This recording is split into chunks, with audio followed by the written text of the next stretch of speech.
0958 hours. A Marine Corps AH-1Z Viper cut south over the Caribbean at 150 knots, closing in on a target that had no idea it was about to become part of the reef.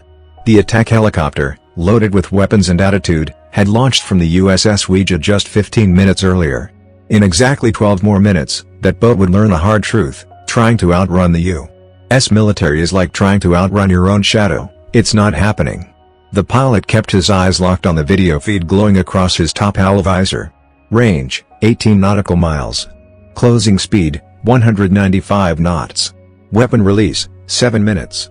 Below him, the smuggler's boat pushed north, completely unaware that trouble was dropping in from above, guided by satellites, watched by multiple sensors, and already tagged for interception. Through the FLIR camera, the pilot saw two bright, white-hot engine signatures. They glowed like small torches against the cooler ocean, racing forward as if raw speed could save them. Far above, a P-8 Poseidon monitored the situation from 20,000 feet.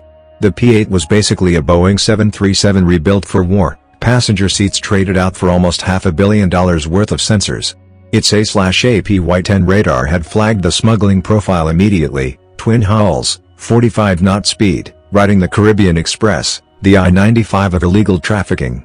The aircraft even dropped sonobuoys to listen to the engines, two Mercury 300 horsepower outboards, running slightly off rhythm because cartel mechanics never bother with proper tune-ups. Inside the Viper, the pilot fed coordinates into the target sight system, synced directly to his helmet.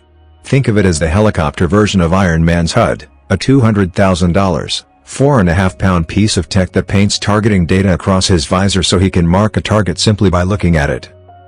The helmet's FLIR-slaved pod meant wherever his head turned, the infrared camera mirrored the motion, sharp enough to spot a candle from kilometers away. And the Viper wasn't showing up empty-handed. 8 AGM-114R Hellfires hung off the wings, 4 aside. The Romeo model was perfect. Its multi-purpose warhead doesn't negotiate, it erases. Each missile 108 pounds, 64 in long, $150,000, basically a Harvard degree traveling at Mach 1.3 towards someone who didn't ask for higher education. The pilot had already dialed the laser PRF to 1113, the pulse code the missile listens for, its personal phone number, ignoring sunlight, foreign lasers, or any lost disco balls from Studio 54. And the Viper's toys didn't stop there. In the chin turret sat an M1973 V-barreled 20mm Gatling with 650 rounds. More than enough to perforate a boat from 2 kilometers away. But when a missile can do calculus mid-flight, why go for spray and pray? Across Link 16, the military's group chat minus the memes plus targeting updates. The P-8 streamed intel. Speed 45 knots, heading 350 degrees. Venezuelan waters 15 minutes distant. Hellfire arrival 12 minutes. The math was going about as well for the smugglers as a screen door works for a submarine. At 10:06 hours, the Viper hit firing distance. The pilot activated the laser in the TSS. Instantly, the once clever craft was bathed in a 1.064 micron beam, invisible to humans, but for the Hellfire, a glowing sign saying, "Right here." The boat snapped into desperate zigzags, 45 degrees turns every 30 seconds, but AutoTrack kept the laser locked using predictive algorithms that guessed their next move better than the men steering it. The beams scattered off fiberglass in a 2-meter shimmer. The vessel had basically transformed into a sparkling lure, a disco ball built for incoming warheads. All the while, the top owl kept making micro-corrections through some downright devious tech. A tiny tilt of the pilot's head, barely a hair of rotation, and electromagnetic coils sensed the shift in field strength and angle. That stream went straight into the turret computer, 60 updates per second. The system was so precise it could read motions as small as 0.1 degree. Wherever the pilot's eyes landed, the FLIR turret under the nose whipped into alignment in under 200 milliseconds. Think Hollywood mocap rigs, but instead of animators dancing around markers, it was cueing weapon locks.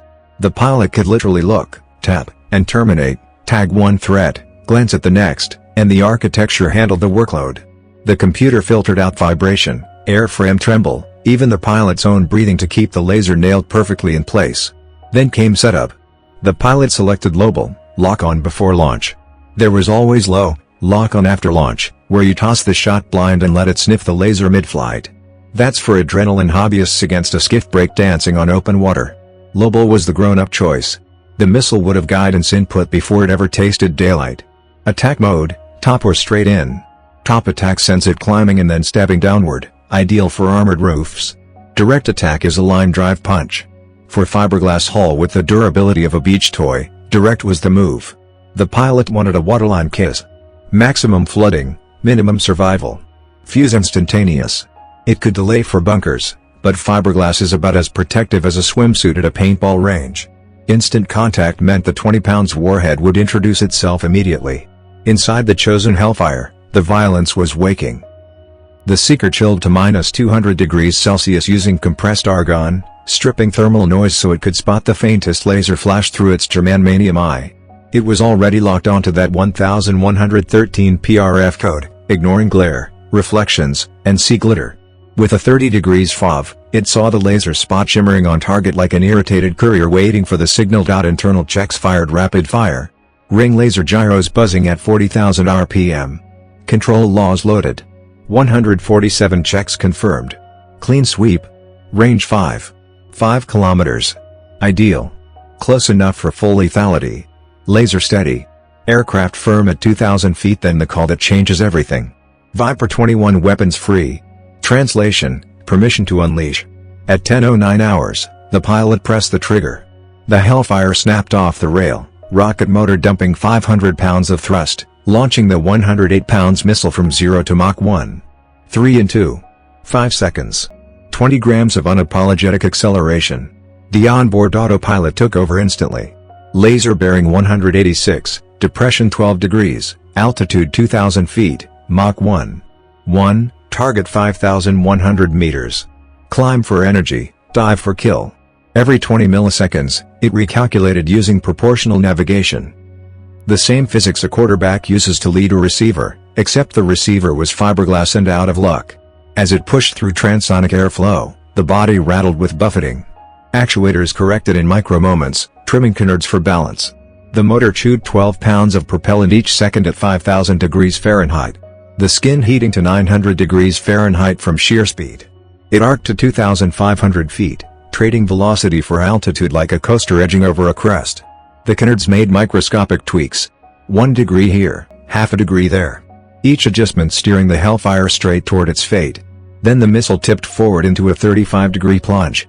Gravity joined in, hauling it back through Mach 1 like someone yanking a cord. Inside the warhead, the FMU-139 smart fuse was awake and listening. This wasn't some primitive impact peg. It was a microbrain waiting for its network of sensors to agree on the exact moment to fire. The crush plate would snap and the detonation signal would ride right behind it in microseconds. The Seeker never blinked off that laser sparkle. As it dropped, that sparkle grew from a faint star into a defined target. Guidance now saw the boat's true outline. 5 seconds to impact. Proportional navigation kicked in, crunching numbers like a student cramming before a test. At 3 seconds to impact, the missile's fin snapped into their final glide position. 1 second left, the Seeker grabbed its last clear image, a white fiberglass blur swelling rapidly in its view. Impact came at 995 miles per hour, carrying 108 pounds of kinetic force. The crush plate triggered. The FMU-139 fuse sent the detonation command in a millisecond. A 20-pound multi-purpose warhead went off with the force of about 28 pounds of TNT. The blast pressure at ground zero blew past 200 psi, more than enough to shred steel, let alone a fiberglass hull. The boat might as well have been tissue paper in a hurricane. The Viper's target sight system caught everything in blinding thermal detail. The first flash burned so hot it overloaded the infrared for a full second. When the camera cleared, debris was already spreading out in a perfect 100-meter circle. A vessel that had existed moments earlier was now becoming part of the Caribbean reef. Bigger chunks, an engine cover, half a seat, slapped into the water first. Smaller fragments drifted down afterward, a furious rain of confetti that lasted nearly half a minute. Viper 2-1, good effect on target. Vessel destroyed. The pilot said it calmly, the same way someone might order lunch, even though he just erased a multi-million-dollar smuggling run in seconds. The helicopter made one slow circle to confirm the kill. Nothing larger than a beach ball remained. Satisfied, the crew pointed the nose north toward Yuma. From ignition to complete obliteration, 3 seconds. Faster than ordering a coffee. The Trump administration's message to smugglers had arrived at Mach speed, and for once, a government operation finished ahead of schedule and under budget. Bye for now.